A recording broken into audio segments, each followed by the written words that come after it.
We often talk about the US and China battling for tech supremacy, but what if the biggest hurdle for China's AI ambitions isn't American sanctions, but its own homegrown hardware? Today, we unravel a story where a promising Chinese AI startup found itself in a surprising bind. DeepSeek, a name you might recognize from the AI world, aimed high. They plan to launch their cutting-edge R2 AI model in May, a move that would have propelled them further into the global AI race. But then, a quiet technical hiccup turned into a rather loud problem. DeepSeek was trying to train this ambitious R2 model using Huawei's wasn processors. You see, China has pushed hard for its companies to rely on domestic chips, aiming for tech independence. This isn't just a preference, it's a national strategy. Yet, DeepSeek ran into persistent technical issues. The wasn chips just couldn't handle the intense demands of the training phase. Imagine trying to teach a super genius student an entire university curriculum in a week, and the textbook keeps crashing. That's essentially what happened. So what did DeepSeek do? They had to pivot, a significant and somewhat ironic move. They turned to US-made Nvidia chips for the crucial training work. They only managed to use Huawei hardware for what we call inference tasks. Basically, once the AI is trained, using it to apply its knowledge, which demands less raw processing power.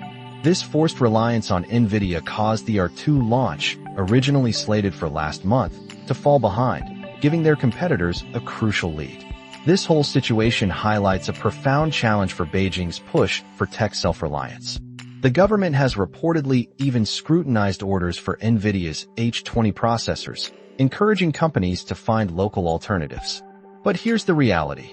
Industry experts, the folks who live and breathe silicon, tell us that Chinese chips still lag behind Nvidia in vital areas like stability, software support, and perhaps most critically, how seamlessly chips connect and work together in a massive AI training cluster. Huawei even sent its own engineers to DeepSeek's offices to help, but they still couldn't get a successful training run with the wasn chips. DeepSeek is still working with Huawei to make the model compatible for future inference, but the training bottleneck is clear. The story gets even more layered when you consider the geopolitics at play. Nvidia and AMD, for instance, recently agreed to hand over 15% of their China chip sales to the US government just to get export licenses. Meanwhile, Chinese authorities have raised their own security concerns about Nvidia's H20 chips, even warning companies against using them in sensitive government projects. It's a complex dance of revenue, security, and national ambition. You might recall DeepSeek's R1 model from January. That model actually triggered a massive $600 billion drop in Nvidia's market value, a real shakeup. Nvidia even acknowledged DeepSeek's R1 at the time, noting how they achieved it while staying compliant with export controls. This tells you DeepSeek isn't a small player. They have the potential to innovate.